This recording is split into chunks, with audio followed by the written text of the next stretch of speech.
Alright guys, I got a good video for you today. Basically, I'm going to have my girlfriend Julia, and she was a team member of mine a while ago. She's got a list of products that I've taken to six figures, and she's going to ask me about them. If there's any story behind them, a lesson to be learned. I think there's about like 8 or 9 products, but I think this will be valuable for you guys just to see types of products that would work, and also hear some valuable lessons behind them. So let's start. Alright, let's start with the Oxfords. So we got the Oxfords. I say there's not like a big lesson. Actually, there kind of is. So this was, I kind of tried to put these in order. So this was actually the second store that I ever worked on. And basically, we took the store to about $1,000 a day within a month. And it ended up doing about $270K in sales under my management. But I'd say like the biggest lesson to be learned with this product, and I should pop them on screen or something so you can look at them, is really like customer service. Like there was a minor issue with product quality. You know, it's a $10 or $15 pair of shoes. So the customer service really had to be on point. You know, the relationship with the supplier, because people were not like the happiest with the quality of the shoes. And, you know, there was a good amount of refunds. It was over 1% refunds and chargebacks and stuff. So it was definitely a big issue, but we ended up being able to scale it nonetheless.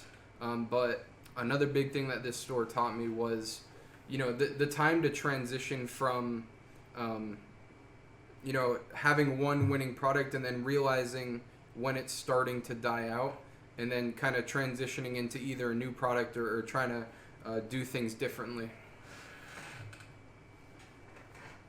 What's the next one? Painless waxing machine. Oh boy. So I'd say you could pop this on the screen. I'm sure a lot of you have seen this product, but I'd say like the biggest lesson that came out of this was, and I'm sure that you guys have seen the sales chart. We took this to about 5K a day in a month. So 0 to 5K a day in 30 days. And I have multiple case studies on my YouTube about this, but I'll say it again for the new people that are on my channel now. Basically what happened is we were doing around 6K a day, and just overnight the PayPal account got shut down. And that was when, you know, me personally, I really learned the importance of your relationship with payment processors. And the biggest issue was the store owner, my client. He was in Switzerland, and he did not have a business bank account set up at the time. It was like a week away from getting in, and PayPal shut it down basically right before we got the business set up. So it was a big pain in the butt, but this really taught me, you know, if PayPal shuts you down or your credit card shuts you down, you can really be screwed. You know, if you end up missing payments to Facebook, which if you see the sales chart, there's like a 7-day period where there's absolutely no sales. And it's basically like an upward spike like this, and then, you know, nothing for 7 days, and then it goes back up when the ads started again, and then you can see it just spiral right down.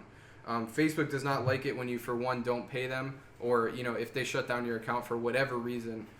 They really don't like it. So I'd say that was the biggest lesson out of that one, and that was actually the third store that I grew.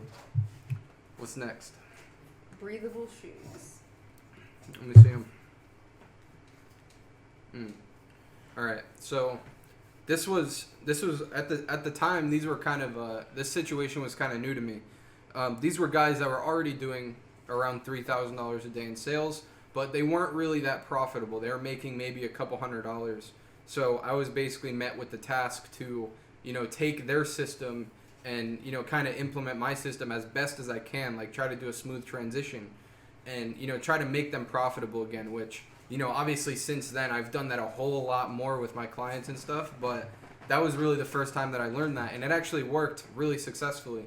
And at the same time that I was managing this store, I was also managing the Oxford store, which was pretty cool to see like a similar winning product on 2 stores going at once. What's next? Steam hair straightener. Steam hair straightener. Okay, not really a lot to learn from this one. But because nothing really went wrong, to be honest. It was one of the highest ROASs that I've seen on any product to date, and not high ROAS as in like one ad set. I'm talking about like the entire ad account put together, including all the testing, including all the ad sets that didn't work. We didn't delete anything. It was basically like 3,500 sales with a 5.6 ROAS, which is cool. Like I've had, 1,000, 1,500-ish sales with like a 6 ROAS. But to hit 3,500 sales with a 5.6 ROAS was like a really good accomplishment of mine. And if you're wondering what that looks like in terms of profit, it was a $20 margin, and we were getting a $6 cost per purchase. So that was a really fun experience, and obviously made a bunch of money. Customer service was an issue, but as it always is. What's the next one? The Fort mic. Oh, so this was another situation where the client already had sales coming in when he came to us, but basically, and there's not like a huge lesson to be learned here other than scaling it and pushing forward and lasting, right? So this was actually a product that was branded in a way. It was still drop shipping. We didn't have the logo on the product or anything, but this store did about $500,000 in sales in like 5 or 6 months.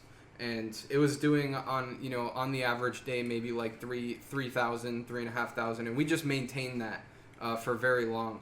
And I would say that that's like one of the most valuable things that I learned out of that store was just how to keep things going, how to keep new things popping up so that your old stuff doesn't die out, and that'll leave like the whole store just completely dead. So that was like a really cool experience, like seeing that store last that long. And like 250,000 of that $500,000 was from influencers, which my buddy Dennis was managing, and the other half was from Facebook ads, which me and my team were managing. So that was a good product as well. Motorcycle speaker. Yay. So this was quick. This was like a quick winner. It didn't last very long, but it scaled pretty easily. But again, like I think this product was just your average like 6-figure product. There wasn't really anything special to it. But this was one of the first times that I experienced like a winning product that wasn't in the general drop shipping communities. All the pages, like basically those typical drop ship products. This was not that. This was actually a really good margin. It was like a $60 margin, and the cost per purchase was like $25-$30. So it was really profitable while it lasted, but it only did about, I don't know, like 96 grand in sales or so. So nothing crazy, but I think it did spark a pretty good relationship with the client, and of course we did make a little bit of money as well. The hunting camera. The hunting camera. So this is a product that, I gotta think because there's a lot of lessons. Like basically the strategy that we were using to scale this product was not typical, and it wasn't the strategy that I usually follow on every single store that I grow. This is like one of those products that I would consider a free-for-all because it was the ads were doing so good, like I'm talking 7, 8, 9, 10 ROAS, that you could really do anything to them and they would still perform really good. And you can see in the videos and the pictures, there's literally nothing that we did that didn't perform well. So we basically took that as an opportunity to scale it like as quickly as possible. And I say we because this was Musco's product, and he came to me when he was doing about $1,000 a day. It was a pretty cool story on his own. I kind of want to interview him, but he was doing like low ticket stuff, and he saw my YouTube, and he started doing higher margin products and the Pioneer method, and this was one of the products that stemmed from that. So he was already doing about $1,000 a day when he joined my one-on-ones, and from there, literally within a month and a half or so, I took him to 30-40K a day. But this was not like your average dropshipping product. This is like I said, like you could have done anything. Like you could have flicked whatever the hell you wanted, and this thing would have performed really well. So that was a really fun store to grow, just because you couldn't really do anything wrong. Everything went the way that you wanted it to go, which was perfect. And I know Musco is working really hard on fulfillment and customer service, and I think that has a big part to do with why it performed so well for as long as it did. If you can tell, I've had my fair bit of success with shoes. That doesn't mean that you should do shoes. They're like a massive pain in the ass to find winners with. But shoes are good products, right? The only issue with them is you can test 50 shoes without having a single winner. And that's why I don't recommend them to beginners, because it's really unpredictable. But once you do find a winner that's a shoe, you can scale it up pretty good, and that's exactly what we did with this store. And this store did over 150K in sales with two different shoes. So we were running two shoes on one store, which is exactly what I learned how to do. I mentioned it earlier. It's exactly what I learned how to do when I was growing the Oxfords, knowing when to introduce another product or whatever. Which I don't do a lot. I only do it with products similar to shoes, like where it's the same product but a different design. But either way, this was just one of the six-figure products that I grew with this student, and there was many more. And yeah, it was a great experience, because this product really set him up to have the cash flow to start testing more aggressively. And that's how we were able to find probably like 10 or 15 more winners after this one. So this was really the first benchmark, which is really what your first winning product should be. It should just set you up to go find more winning products. You're not gonna unless you're Musco, you're usually not gonna make $1 million on your first winner. Is there another one? The squiggly wallet. Okay, so yeah, this is a similar situation. This is like one of the first products that I've actually seen hit the six-figure point that was over like a $200 price point. And I think it was actually like 180. I think we were selling it for like 180, 190.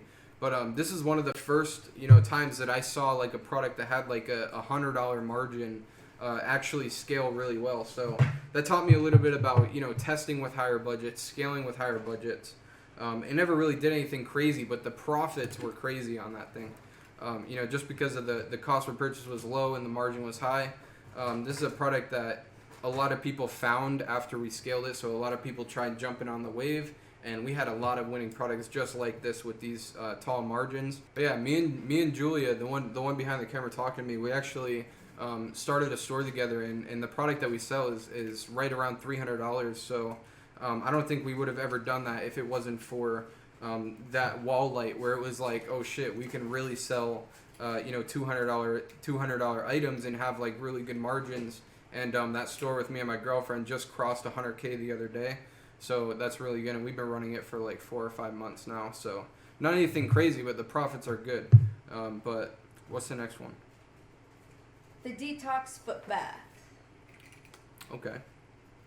So Detox foot bath, which I'd assume a lot of you guys already know about this, because this is the product that I took to 10K a day in the 0 to 10K a day webinar, which if you want to watch me grow this product from 0 to 10K, and I mean like you can literally see what we did with the ads, you can see the product, see the description, see everything. I'm going to leave a link in the description to go opt in to watch that video. It's completely free. But this was like an outstanding experience, and we had some issues with fulfillment in the beginning because the product that we initially found on AliExpress wasn't exactly what we thought it was. So we had to find another supplier, which we ended up using, one of Wes's friends. But yeah, this store basically did around 220K in a month. I think it was like May that it did that. But it was really good, and we recorded the whole process, so that's really cool. I edited the video together so I could, launch it out so that you guys can watch me grow a store live. So if you made it this far, definitely check that out. I'm going to leave a link in the description. All right, so that's all for today's video. I hope you guys liked this. I wanted to try something new that I haven't seen anybody do before, but I hope that this gives you a good idea for some of the products that I've actually scaled. That's all for today, and I will see you guys in the next one. Peace.